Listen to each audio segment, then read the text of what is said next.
कई सारी चीजें आपके सामने अनफोल्ड होने वाली हैं और ध्रुव राठी पूरी तरह से एक्सपोज। बात करते हैं अरविंद केजरीवाल के अरेस्ट। ये आजाद भारत के जिसमें अरविंद केजरीवाल को जेल कर दी जाती है एक बहुत बड़े स्कैम के चक्कर में, दिल्ली लिकर पॉलिसी स्कैम। हमारा देश तानाशाही की ओर गिरता जा रहा है। देता हूं ताकि आप समझ जाओ कि किस हद तक दोगले हैं ध्रुव राठी। बीते कई दिनों से ध्रुव राठी एक पॉलिटिकली बायस्ड यूट्यूबर बन गए हैं। वो अपना हिडन एजेंडा चलाए जा रहे हैं और बहुत ही स्मार्टनेस के साथ लोगों को मैनिपुलेट कर रहे हैं। ये भी शिवलिंग हो सकते हैं अगर इस लॉजिक से सोचा जाए तो। ऐसे जोक्स को देखकर कुछ लोगों के सेंटिमेंट्स हर्ट हो गए। उन्होंने कहा कि मेरे धर्म का मजाक उड़ाया जा रहा है यहाँ पर, मेरे भगवान शिव का मजाक उड़ाया जा रहा है यहाँ पर। हालांकि कॉमन सेंस से सोचने की कोशिश करोगे तो आपको दिखेगा कि एक्चुअली में यहाँ पर उन लोगों का मजाक उड़ाया जा रहा है जो लोग हर चीज में शिवलिंग देखते। जय बजरंगबली दोस्तों, मैं शुभम चौहान आपका अपने चैनल में स्वागत करता हूँ। दोस्तों आज हम बात करने वाले हैं ध्रुव राठी की। जी हाँ भाई, ध्रुव राठी जो बहुत ही ज्यादा एजुकेटिव और इंफॉर्मेटिव कंटेंट के लिए मशहूर है। दोस्तों हालांकि मैंने भी उनकी कई वीडियोस देखी हैं और इतना मैं कह सकता हूं कि बेशक वो एक अच्छे यूट्यूबर थे, परंतु प्रॉब्लम यह है दोस्तों कि बीते कई दिनों से ध्रुव राठी एक पॉलिटिकली बायस्ड यूट्यूबर बन गए हैं। दोस्तों वो अपना हिडन एजेंडा चलाए जा रहे हैं और बहुत ही स्मार्टनेस के साथ लोगों को मैनिपुलेट कर रहे हैं। दोस्तों ध्रुव राठी लगातार बीजेपी को और पीएम मोदी को टारगेट करते हैं आधी इंफॉर्मेशन दिखा कर और मानते हैं कि बहुत ही ज्यादा गलत कर रही है बीजेपी और डिक्टेटरशिप ना बन जाए आने वाले समय में। दोस्तों साथ ही साथ ध्रुव राठी हिंदूज के सेंटिमेंट्स के साथ भी कई बार खेले। कैसे खेले हैं ये मैं आगे आपको वीडियो में बता दूंगा। दोस्तों इस वीडियो में आगे बने रहिएगा। इस वीडियो के एंड तक कई सारी चीजें आपके सामने अनफोल्ड होने वाली हैं और ध्रुव राठी पूरी तरह से एक्सपोज। तो बने रहिए इस वीडियो में, आशा करता हूं आपको अच्छी लगी। तो दोस्तों सबसे पहले बात करते हैं उस वीडियो की जो ध्रुव राठी ने हाल ही में बनाई थी और वो बहुत ज्यादा ट्रेंडिंग पर चली। आप सभी लोग अच्छे से जानते होंगे वो डिक्टेटरशिप वाली वीडियो। हमारा देश तानाशाही की ओर गिरता जा रहा है। एक महीने पहले दोस्तों बहुत बड़ा टाइटल डाला था ध्रुव राठी ने कि डिक्टेटरशिप आने वाली है इस देश में। मोदी जी की फोटो लगाई हुई थी उस वीडियो में। दोस्तों ध्रुव राठी बताते हैं कि किस तरीके से बीजेपी और पीएम मोदी इस देश में से डेमोक्रेसी को बर्बाद कर देंगे और डिक्टेटरशिप को ले आएंगे। अब यहाँ तक चीजें ठीक थी दोस्तों, क्योंकि ध्रुव राठी भी इंडिया के सिटीजन है, हालांकि रहते जर्मनी में है पर है तो यहीं के। तो उनको फ्रीडम ऑफ स्पीच है कि वो देश की गवर्नमेंट के बारे में क्रिटिसिज्म थोड़ा बहुत कर सकते हैं। पर दोस्तों प्रॉब्लम तो क्रिएट हुई। इसके जस्ट बाद एक इंसिडेंट होता है दोस्तों, जिसमें अरविंद केजरीवाल को जेल कर दी जाती है एक बहुत बड़े स्कैम के चक्कर में, Delhi liquor policy scam. A major development in the Delhi excise policy case has shaken the political landscape as Delhi Chief Minister Arvind Kejriwal finds himself in legal hot water. दोस्तों उसके बारे में हल्का सा मैं आपको बता देता हूं ताकि आप समझ जाओ कि किस हद तक दोगले हैं ध्रुव राठी। दोस्तों 2021 नवंबर में दिल्ली गवर्नमेंट एक नई दिल्ली लिकर पॉलिसी लेके आती है जो शराब के ऊपर, अल्कोहल के ऊपर टैक्स लगता है उससे जुड़ी हुई।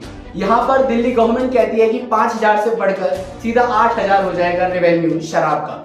इससे बहुत बड़ा फायदा होगा गवर्नमेंट को। दोस्तों फायदे का तो पता नहीं, पर इसके बाद बहुत सारी चीजें उठपटांग हो जाती हैं और कुछ ही महीनों बाद, पूरा एक साल भी नहीं हुआ था, सितंबर 2022 को जो दिल्ली गवर्नमेंट है दोस्तों वो इस स्कीम को विथड्रॉ कर लेती है। Delhi government has decided to roll back its liquor policy and a rough draft of the excise policy 2022-23 is yet to be sent to the LG, and this is with the Lieutenant Governor recommending a CBI probe into the दोस्तों government का नुकसान होता है यहाँ पर 2873 करोड़ का, और इसके बाद काफी सारे खुलासे होते हैं दोस्तों, बहुत घिराव होता है। इसके बाद बीजेपी और कांग्रेस आम आदमी पार्टी को घेर लेते हैं दोस्तों एक और तो नेता पीछे पड़े हुए थे और यहाँ पर सीबीआई और ईडी के ऑफिसर्स भी आम आदमी पार्टी के पीछे पड़ गए। उनकी रिपोर्ट ने बताया कि किस तरीके से इस पॉलिसी में इतने सारे लूप होल्स छोड़े थे आम आदमी पार्टी ने ताकि रिश्वत को आराम से कमाया जा सके और फ्यूचर में इस रिश्वत के पैसे से चुनाव लड़े जा सके। दोस्तों इतनी सारी करतूतों के बाद भी ध्रुव राठी की आंखें बंद है। दोस्तों इतना ही नहीं, वहां पर एजेंसीज ने यह भी बताया कि 25 से घटाकर जो मिनिमम एज थी शराब पीने की वो 21 कर दी गई दिल्ली गवर्नमेंट द्वारा उस समय, ताकि ज्यादा से ज्यादा बच्चे शराब पिए, कॉलेज के बच्चे बर्बाद हों। पर हमारा जो मुनाफा है वो रुकना नहीं चाहिए, क्योंकि हमको तो पैसे चाहिए चुनाव लड़ने के लिए, जनता का चाहे कुछ भी हाल।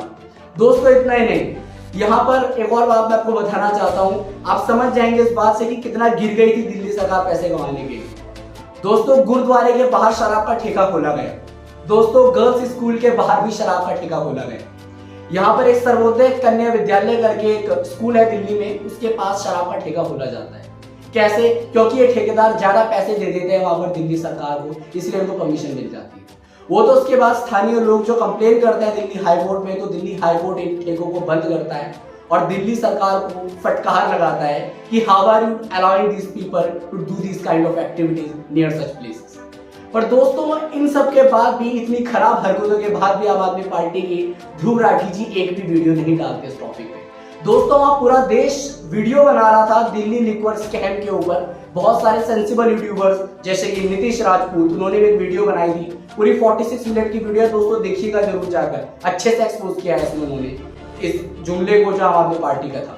लेकिन अनफॉर्चुनेटली ध्रुव राठी की आंखें बंद रहती हैं और एक अगली तड़कती भड़कती वीडियो आती है कि डिक्टेटरशिप कंफर्म्ड, और ध्रुव राठी उसमें बोलते हैं कि पीएम मोदी इस ऑपोजिशन के बड़े लीडर को अंदर कर चुके हैं और इसमें उन्हीं का फायदा है। वो चाहते हैं कि ये चुनाव में प्रचार ना कर ले और कहीं बीजेपी हार ना जाए। दोस्तों इतने बड़े कांड के बाद भी ध्रुव राठी अरविंद केजरीवाल को इनोसेंट बताते हैं और उनको डिफेंड करने की कोशिश करते हैं। अब इससे कंप्लीटली प्रूव होता है दोस्तों कि ये पॉलिटिकली बायस्ड है और अपनी प्यारी पसंदीदा पार्टी के खिलाफ नहीं चाहते कि लोग कुछ भी सोचे और उनको मैनिपुलेट करते हैं। दोस्तों अब एक और केस मैं आपके सामने रखना चाहता हूं जो कि है 1975 का। आपको याद होगा जब इंदिरा गांधी ने इमरजेंसी लगा दी थी दोस्तों देश में, जब लोगों को बिना मतलब उठाकर जेलों में भरा जा रहा था जो भी कोई आवाज उठा रहा था। दोस्तों उस समय पर भारत के जो भी डिफेंस मिनिस्टर है राजनाथ सिंह, उन्होंने आवाज उठाई थी और उनको भी जेल में डाल दिया गया था। दोस्तों उनको जेल में रखा गया था उस समय कांग्रेस सरकार द्वारा 1975 में, और उसके बाद उनकी जेल को एक्सटेंड कर दिया जाता है। दोस्तों उनकी माता की तबीयत बिगड़ जाती है, उनको ब्रेन हेमरेज हो जाता है और 27 दिन तक सफर करने के बाद उनकी माता की मृत्यु हो जाती है। दोस्तों जानते हैं आप कि उस समय पर उनको अपनी माता के अंतिम संस्कारों तक पे जाने नहीं दिया था। उनके दिल में कैसा भाव रहा हो उस समय आप इमेजिन भी नहीं कर सकते।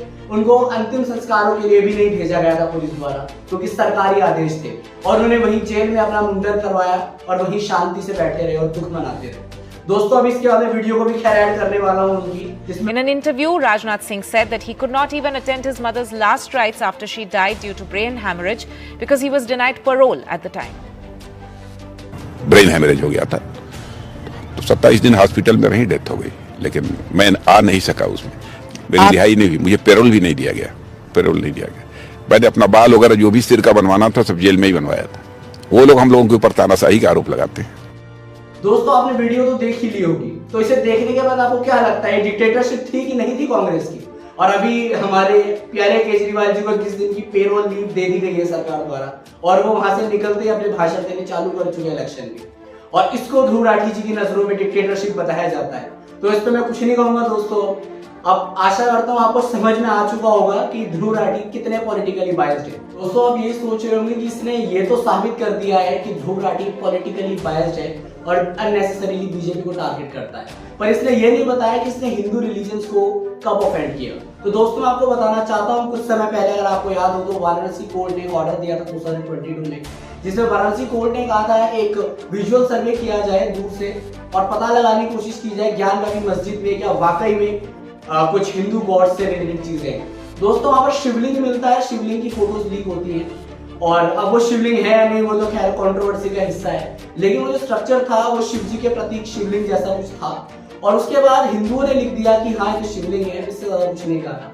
दोस्तों वहां से मुस्लिम कम्युनिटी से काउंटर आता है बहुत भयानक वाला, वहां गंदे गंदे मीम शेयर किए जाते हैं शिवलिंग से रिलेटेड। मैं यहाँ पे दिखा भी दूंगा आपको, कुछ ही दिखाऊंगा दोस्तों, सारे तो नहीं दिखा पाऊंगा क्योंकि इतने गंदे गंदे भी शेयर हुए थे कि मैं खुद अपने भगवान से रिलेटेड ऐसी चीजें शो नहीं कर सकता हूँ दोस्तों। तो कुछ मैं दिखा दूंगा। इतने बुरे मीम्स शिव जी के ऊपर दोस्तों फॉरवर्ड किए जाते हैं मुस्लिम कम्युनिटी द्वारा, और एज अ रिजल्ट बहुत स्वाभाविक था कि हिंदू ट्रिगर हो जाते हैं। उन्हीं हिंदुओं में से एक थी दोस्तों बीजेपी की स्पोक्स पर्सन यहाँ पर नुपुर शर्मा।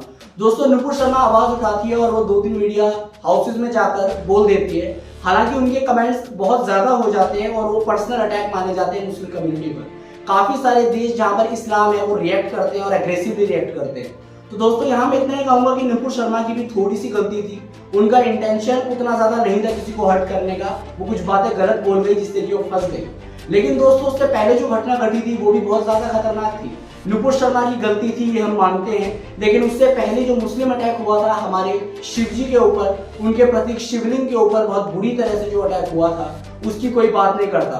दोस्तों उसका वीडियो बनाई थी ध्रुव राठी ने, और ध्रुव राठी ने हमारे महान यूट्यूबर ने उस पर रिएक्ट किया बहुत अनोखे तरीके से। दोस्तों ध्रुव राठी उस वीडियो में बोलते हैं कि जो मीम शेयर हुए हैं शिवलिंग के ऊपर, इन्हें बुरा मानने वाली कौन सी बात है, आपको तो इसको लाइटली लेना चाहिए। इन्होंने शिवलिंग को नहीं बोला है, तो जस्ट एक मीम है जो ये कहना चाहते हैं कि हर वैसी दिखने वाली चीज शिवलिंग नहीं होती। शिवलिंग बन सकता है। लोगों ने फोटोज अपलोड करी रोड बैरियर्स की, कहते हुए कि ये भी शिवलिंग हो सकते हैं अगर इस लॉजिक से सोचा जाए तो। ऐसे जोक्स को देखकर कुछ लोगों के सेंटिमेंट्स हर्ट हो गए। उन्होंने कहा कि मेरे धर्म का मजाक उड़ाया जा रहा है यहाँ पर, मेरे भगवान शिव का मजाक उड़ाया जा रहा है यहाँ पर। हालांकि कॉमन सेंस से सोचने की कोशिश करोगे तो आपको दिखेगा कि एक्चुअली में यहाँ पर उन लोगों का मजाक उड़ाया जा रहा है जो लोग हर चीज में शिवलिंग देखते हैं। दोस्तों कुछ इतनी गंदी मीम्स थी जिनको मैं बता भी नहीं सकता हूँ, उनसे भगवान को तो एसोसिएट किया गया ना, शिवलिंग को तो एसोसिएट किया गया ना।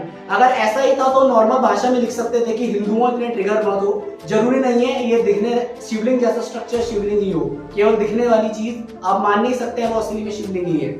लेकिन ध्रुव राठी कहते हैं कि मीम्स में क्या ही बुराई है, उन्होंने कुछ गलत नहीं कहा, और उसके तुरंत बाद आ जाते हैं नुपुर शर्मा के ऊपर। दोस्तों पूरी वीडियो में ध्रुव राठी यही बताते हैं कि नुपुर शर्मा ने फ्रीडम ऑफ स्पीच का यूज फ्रीडम ऑफ फेथ के लिए किया था। उनकी रिलीजियस सेंटिमेंट्स को हर्ट कर रहे थे, इसलिए वो एक्चुअली में दूसरों के रिलीजियस सेंटिमेंट्स हर्ट करना चाह रही। बार बार वो टीवी पर आप उन्हें सुन सकते हो कहते हो कि मैं तुम्हारा मजाक उड़ाऊं क्या, मैं तुम्हारा मजाक उड़ाऊं क्या।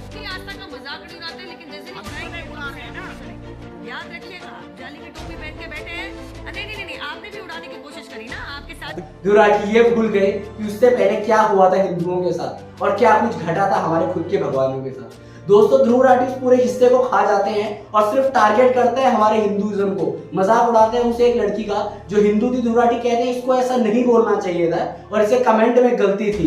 हालांकि इसको अच्छे से ध्रुव राठी लास्ट में अनसेटिस्फाइड दिखते हैं, बोलते हैं कि इसको अच्छे से पनिश भी नहीं किया गया, इसको तो कोर्ट ने माफ कर दिया लगभग। लेकिन नुपुर शर्मा के खिलाफ ऐसा कोई एक्शन नहीं लिया गया। अब मेरी राय पूछोगे तो मेरी राय में सेक्शन 295A को कंप्लीटली हटा देना चाहिए। मैं ऐसा क्यों सोचता हूं इसकी बात मैं कभी और करूंगा आगे, लेकिन अभी के दिन रियलिटी यही है कि ये सेक्शन एग्जिस्ट करता है तो कानून को, सिस्टम को इसी के हिसाब से चलना पड़ेगा।